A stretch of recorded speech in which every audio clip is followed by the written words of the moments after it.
اللہ اکبر اللہ اکبر لا الہ الا اللہ اللہ اکبر وللہ الحمد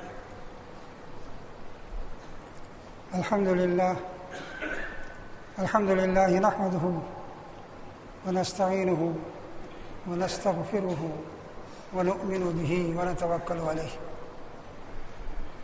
ونعوذ باللہ من شرور انفسنا ومن سیئات اعمالنا من يهده الله فلا مضل له ومن يضلل فلا هادي له ونشهد ان لا اله الا الله وحده لا شريك له ونشهد ان سيدنا ومولانا محمدا عبده ورسوله صلى الله عليه وعلى اله وصحبه وسلم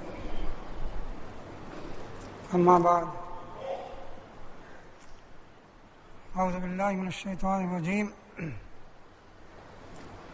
يا ايها الذين امنوا استعينوا بالصبر والصلاة ان الله مع الصابرين اللہ اکبر لا الہ الا اللہ اللہ اکبر وللہ الحمد برادران اسلام، بزرگوں، بھائیوں اور عزیزوں، محترم خواتین، ماؤں، بہنوں، بیٹیوں، آپ سب کو عید کی مبارک میں پیش کرتا ہوں۔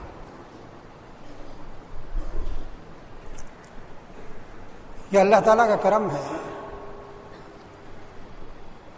کہ ہم نے اس ماہ مبارک میں روزے رکھے، فرض نمازوں کے ساتھ نوافل کا بھی اہتمام کیا،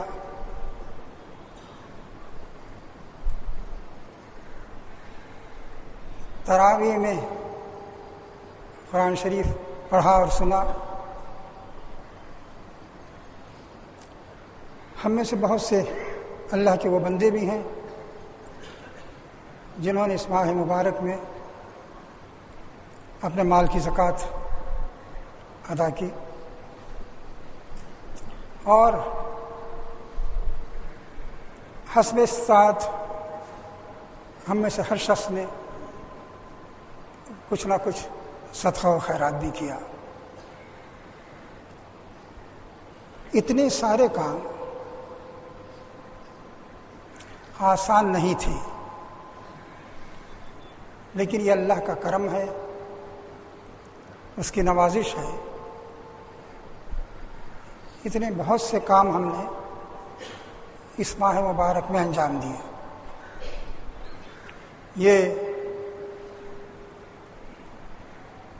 اس پر ہم اللہ ہی کا شکر ادا کرتے ہیں۔ یہ ہمارے بس کی بات نہیں تھی۔ میرے دوستوں اور ساتھیوں اور محترم خواتین، عید کی اس وقت ہم خوشی منا رہے ہیں، اور دوسری طرف اس ملک کے حالات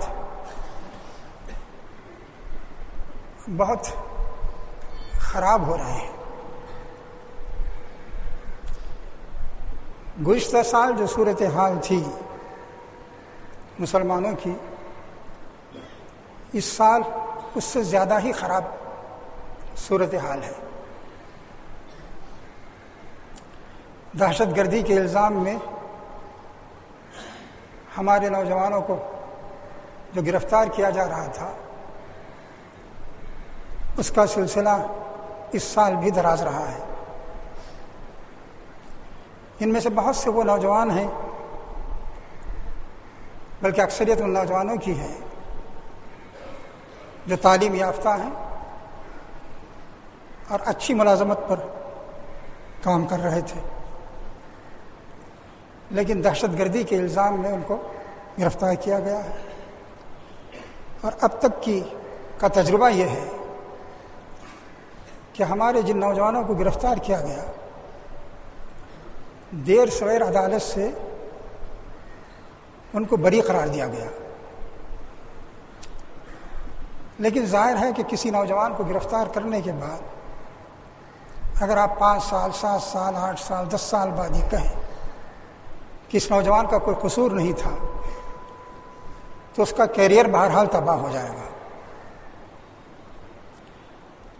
چنانچہ یہی صورتحال ہے کہ ان نوجوانوں کا کیریئر تباہ ہو رہا ہے اور اس کی تلافی کی، کمپنسیشن کی کوئی معقول صورت ابھی نہیں نکلی ہے۔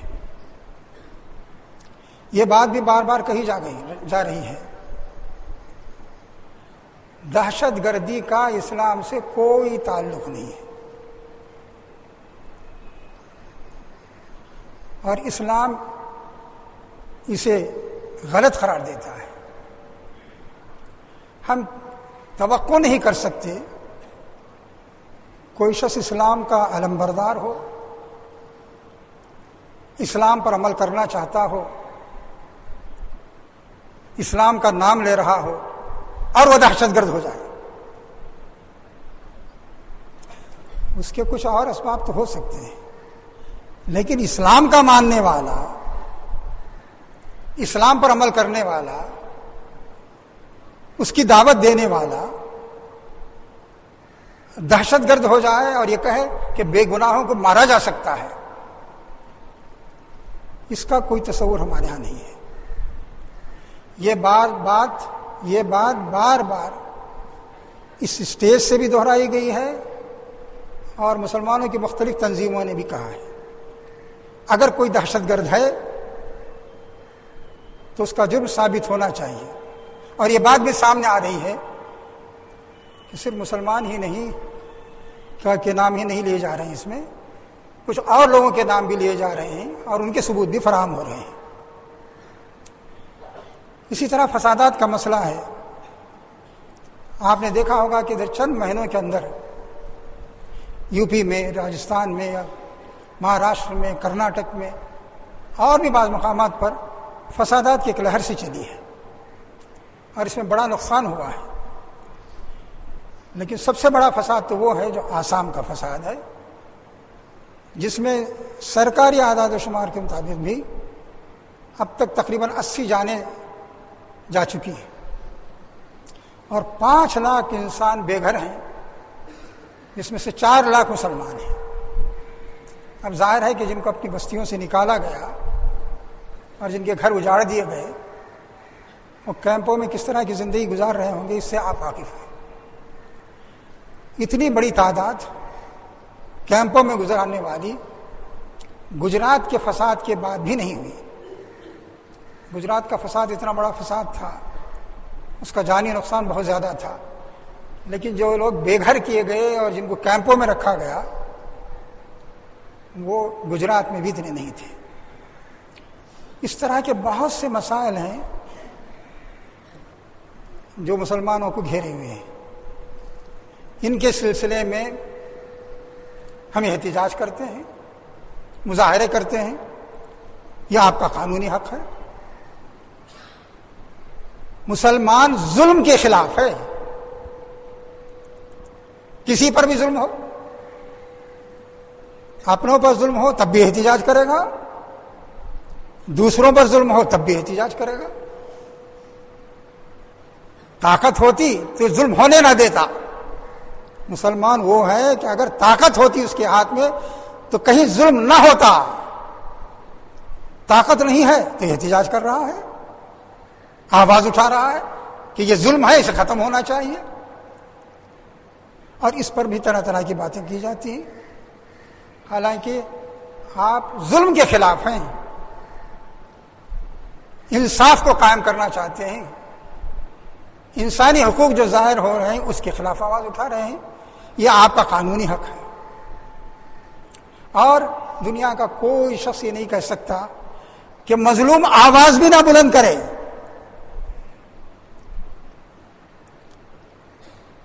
لا يحب اللہ الجہر بالسوء الا من ظلم۔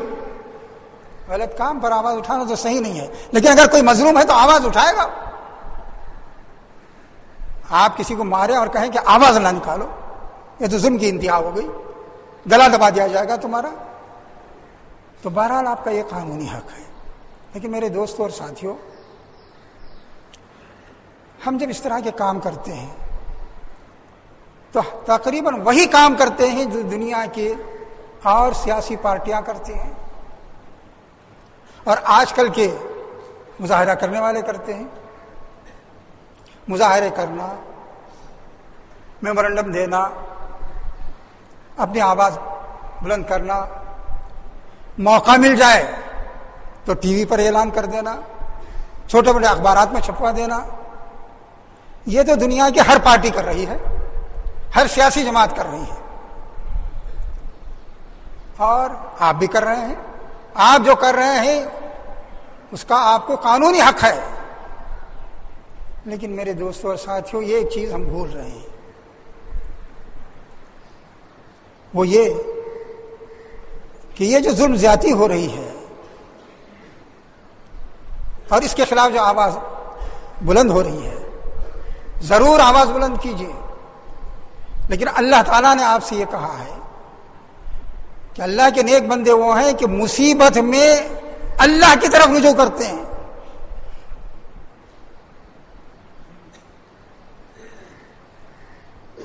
وہ جب مصیبت آتی ہے تو اپنی تمام تدبیریں اختیار کرتے ہیں، لیکن اس کے ساتھ ساتھ وہ اللہ کی طرف رجوع کرتے ہیں.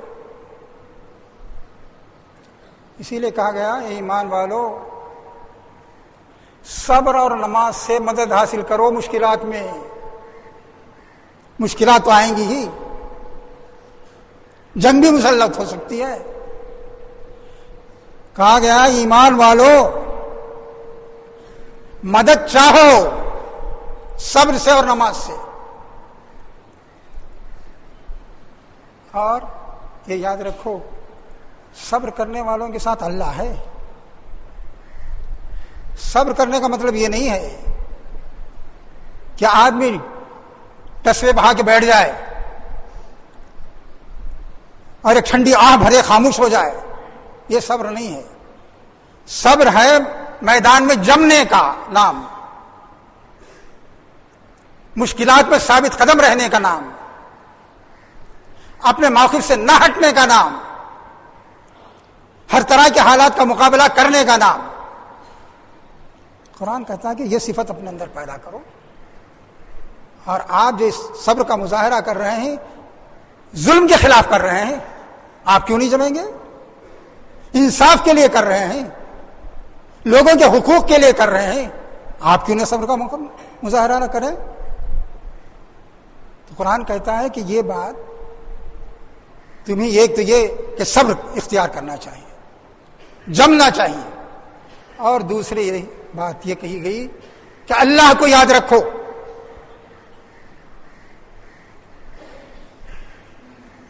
قرآن میں یہ کہا گیا اہل ایمان پر آزمائشیں طرح طرح کی آ سکتی ہیں. وَلَنَبْلُوَنَّكُمْ بِشَيْءٍ مِّنَ الْخَوْفِ وَالْجُوعِ، ہم تمہیں آزمائیں گے، ضرور آزمائیں گے. تم نے ایمان کا دعویٰ کیا ہے تو ضرور آزمائیں گے. کسی قدر خوف بھی لاحق ہوگا، تمہیں بھوک پیاس سے بھی دو چار ہونا پڑے گا، تمہارے مالوں کا بھی کسی قدر نقصان ہوگا، تمہاری کھیتیوں کا بھی نقصان ہوگا. کہا کہ وبشر الصابرین، ان حالات میں بھی جو لوگ اللہ کے دین پر قائم رہیں، استقامت کا مظاہرہ کریں، ان کو خوشخبری دو. ان کا کیا حال ہے کہ جب مصیبت آتی ہے، الذین اذا اصابتهم مصیبۃ قالوا انا للہ وانا الیہ راجعون، مصیبت آتی ہے تو سب سے پہلی بات وہ یہ کہتے ہیں ہم تو اللہ کے ہیں، ہمیں اللہ ہی کے پاس جانا ہے، یہ مصیبتیں تو آتی جاتی رہیں گی. کہا کہ اولئک علیہم صلوات من ربہم ورحمہ، اللہ کی عنایتیں ہوں گی ان پر. جو اپنا معاملہ اللہ کے حوالے کر دے گا تو اللہ کی عنایتیں ہوں گی اس پر، اور اللہ کی رحمت ہوگی. اور کہا کہ یہی سیدھے راستے والے ہیں. میرے دوستوں اور ساتھیوں، جب مصیبت کسی فرد پر آتی ہے، کسی آدمی پر آتی ہے، بیمار ہو جاتا ہے یا کسی قرض میں مبتلا ہو جاتا ہے یا کوئی اور پریشانی لاحق ہوتی ہے، تو اللہ کی طرف رجوع کرتا ہے. ایک مسلمان تو لازماً کرتا ہے. لیکن افسوس یہ ہے کہ پوری ملت مصیبت پر ڈوبی ہوئی ہے، لیکن کہیں سے یہ آواز نہیں اٹھتی کہ اللہ کی طرف پلٹو.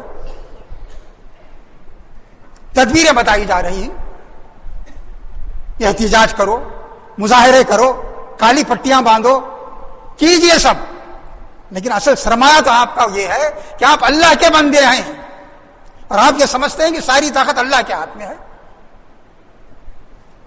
میرے دوستوں اور ساتھیوں، یہی چیز لیک کر رہی ہے.